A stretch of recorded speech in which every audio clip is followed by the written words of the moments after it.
Imagine living your life after 50 and feeling energized and excited about your future. Welcome to the Women in the Middle podcast, the podcast for women who are ready to figure out what they want and create the life they deserve. Here's your host and master certified life coach, Suzy Rosenstein.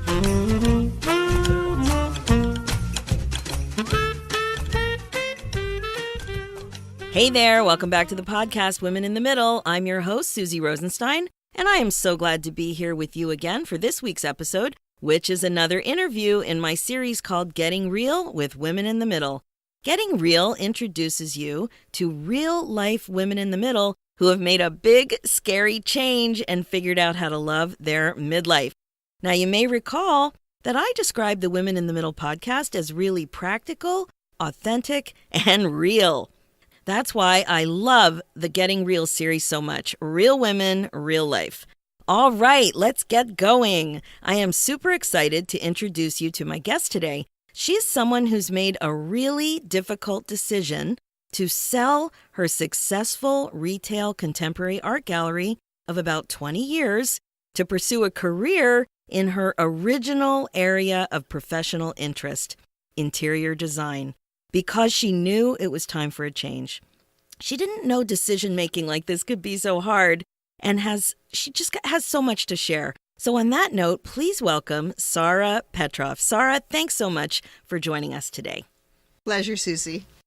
All right, now, you have quite a story to tell. Please let us know what was going on in your 40s. 40s was like the rat race where you have the blinders on. I had kids starting at 30, and so my kids at this point in my 40s, there were bar mitzvahs, there were the beginning of high school, there was lots of change, lots of... like chaos, basically. Chaos. Aging parents, growing kids. It was just a lot to juggle. And working full-time as an entrepreneur, there's every ball that you could possibly imagine is in the air. And especially at 40, there's just so much you're juggling. So when you were in your 40s, you were kind of already into a business for over 10 years, right? So 10, 15 years? Yeah, I bought the gallery literally at 27. It was at a moment when my life changed dramatically. I bought it just after the passing of my mother, and just put blinders on and felt like I tuned out to everything else and kept going. And when I had kids, I literally strapped them on my front or on my back and kept them with me until they could roll over, and then I put them into daycare. You do whatever you have to do. I didn't have a mom, and you just work. And it sounds kind of like that decision to dive into this business really helped you grieve and move forward. Actually, I'll tell you honestly, it completely diverted me. I didn't realize that until I sold the business. When it came time to make that decision, and that was also a difficult decision, 20 years later, it was I couldn't believe how difficult that decision was, and I didn't realize how much of it was rolled up with that grieving that never actually really happened. I didn't realize that I had just, all those stages that they talk about that you go through, you still go through them even if you put it on hold for 20 years. So that's what happened. It actually didn't help me. It kind of just put it off. It helped you. It helped you put your head in the sand. Right. That's so interesting because a lot of the women in the middle who are listening have told me that once they've been in a job for, a couple of decades, there's just so much going on and so much that they're unaware of that's going on. And mostly it has to do with their own needs.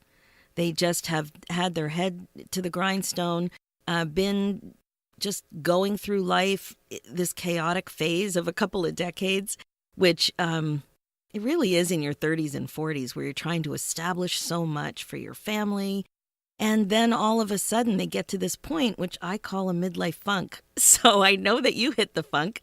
Oh. Tell me a little bit about how funky it got for you. I hit the funk. I hit the floor. I hit a wall. When it's true. Like you focus so myopically during that time just to get through every single day that you don't realize bigger horizons and possibilities that are still out there and available to you. So my funk really happened when we made the decision to sell our business. Part of it was just time-based. It was 20 years. Our lease came up. We had to make a decision. Do we stay? Do we move? And so that started the thought process. We also saw that there was a big transportation thing happening on this major thoroughfare where our business was. There was an LRT that was going to be under construction for the next 5 to 8 years. Yeah, public transportation can really affect businesses when you're on a main drag. Huge, and most, especially when your business is a walk-in business, it's just it makes a huge impact. So we had to make a couple of decisions. And then I also realized my husband and I worked together for about 14 of those 20 years, and very successfully in both, our marriage and our business. But I also knew that he was really not fulfilling his full potential either. And that, when you see somebody you love who's not really flying as high as they could be, you really want to give them that kind of freedom. And I said, I've done this. I've done this for 20 years. I've fulfilled this dream. I feel very satiated with it. And we are still young enough to regroup and re-gear and find our new paths. So, it's one thing when you jump careers, when one person in the relationship jumps a career. It's scary. When two people at the same time jump out of the same airplane with no parachute, it's terrifying. Oh my God. So tell me, before we get into the free fall, tell me a little bit about how long this funk lasted. Oh. Because I know when it happened to me, I was in a funk for a good 5 years. So when you reflect on it, with, in hindsight, when you can see so much more, maybe it started out with just an inkling of a thought, and then the lease notice came, who knows? But how long do you think you were feeling funky? Oh, boy. I would say a year before we sold.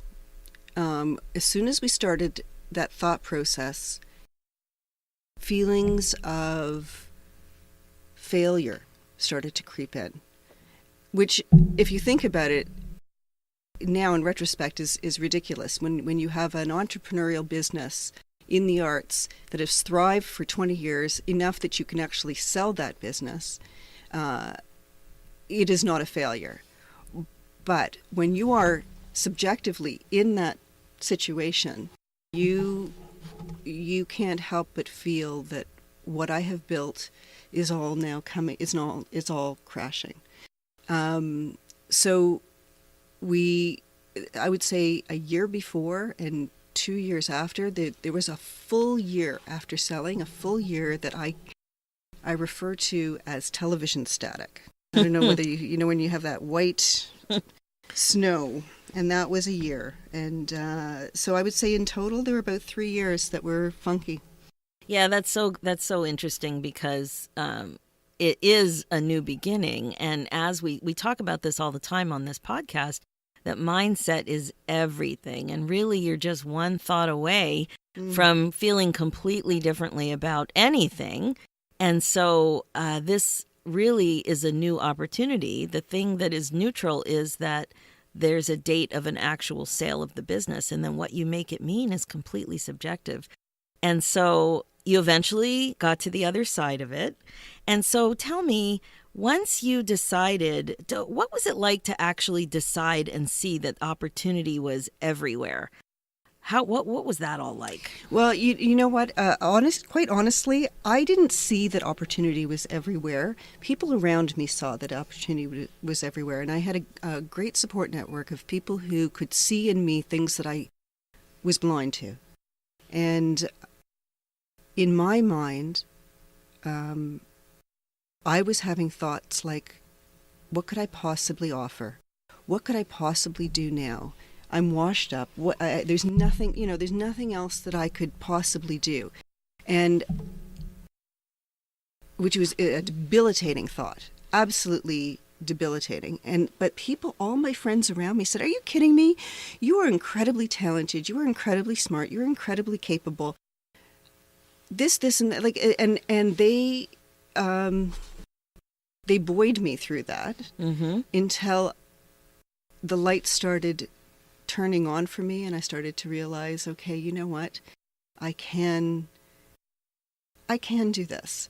I was actually blessed with a first client who didn't realize that she was actually my first client back to interior design, because I was a designer before I bought the gallery, and then 20 years later, coming back to the industry, she didn't realize that she was the first one, but I realized after that God blesses you in one way or another with sending you the right people. And this was somebody who was just incredibly understanding, it was just a great first client. And from there, it just hasn't stopped. Every time I start to wrap up a project, the phone rings with another 2 people. There's so much about your story that I love. So the first thing is that what you're describing as not realizing your gifts is so common with women in the middle. And the reason for this is complex, but one reason is because we really, at our age now, we really haven't been focusing on ourselves for a very long time.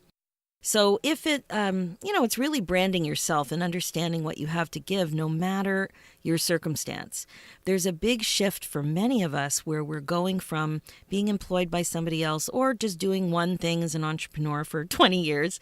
But you really don't think of yourself naturally outside that situation.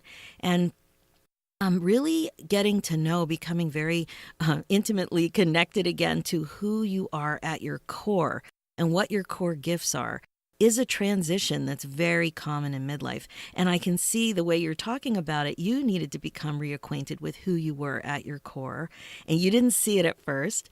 And once you became introduced again, the floodgates just opened. I just love that part of your story. And the other thing that I think is so fascinating is that what you originally loved is what you still love today. And it's what you came back to. And it sounds like it's full-blown creativity as an interior designer. Yeah, any form of design. I have always been a completely creative problem solver. And aside from all of you had a word for it. It was like the Administrivia? Yeah. Aside from administrivia that we have to do in all of our businesses, just creative problem solving is really my forte, and it's my passion, and it is every space I walk into, I can't help it. That's what I see. It's what I think. It's what how would I make this better? How would I change this? How would I, and it has been incredibly life affirming to realize that what drove me as a youth, it is who I am at my core. And it's incredibly gratifying to realize that your skills are recognized and that you can, it's not about the name. It's not about the status. That was a huge one to leave with the gallery. Just when it's just you and a pen and a paper, it's like being on a yoga mat. I don't know that, actually. And we've talked about that here in the podcast, how yoga pants can be a way for you to hide your weight gain. That's all I wear are yoga pants. Yes, you're not alone. We had a whole episode on that 2 weeks ago. And actually, what you're talking about now is something we started to talk about a little bit last week on the podcast. And I talked about my marching band jacket and some of the things that were so important to us in our youth. And when we take another look at it now, as an older and wiser woman in the middle, you can see so much about why those initial things that we loved and were fascinated with and attracted to in childhood still hold fascination today.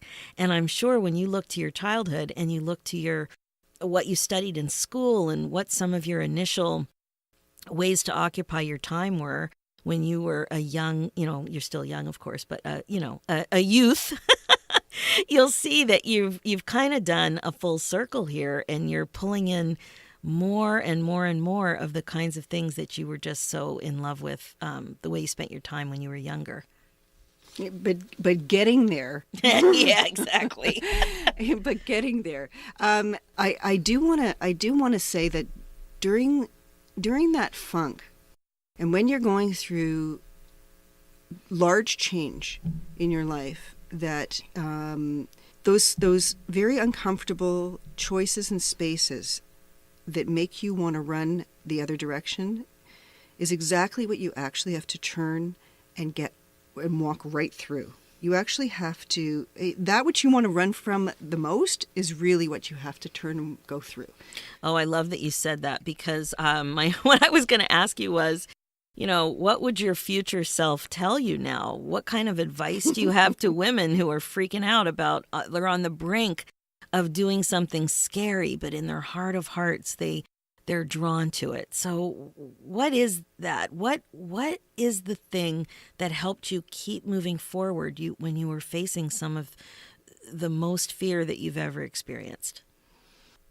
I'm going to have to tell you honestly, I think it's a compilation.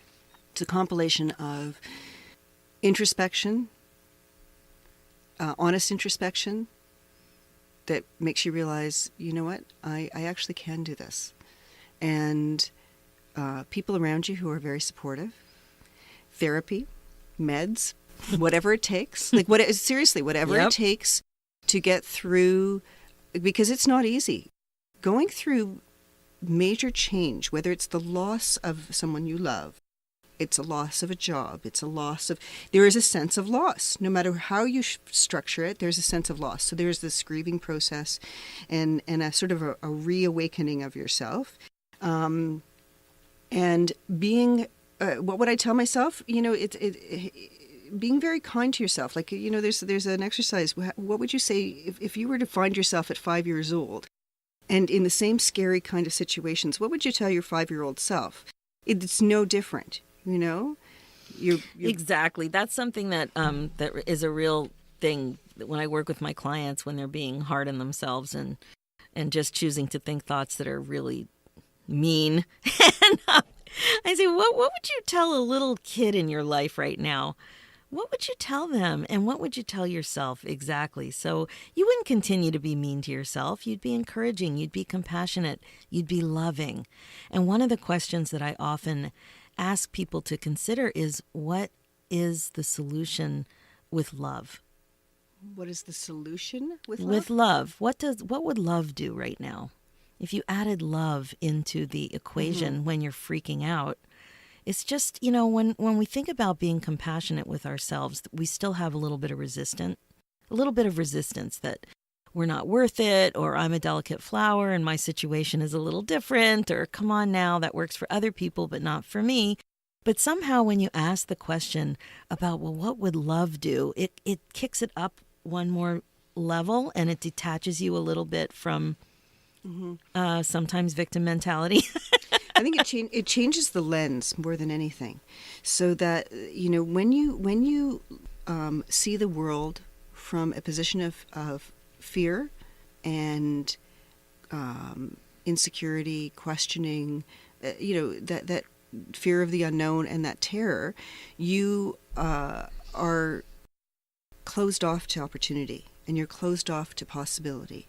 When you use the lens through of love, from the same situation that you're in, so much more is open to you. So much more is possible. You know, it changes the funnel so that instead of it coming to an acute angle because there's only so many things that you can do and you've like hit your peak, it opens it the other way where you're starting at a point and you are open to anything.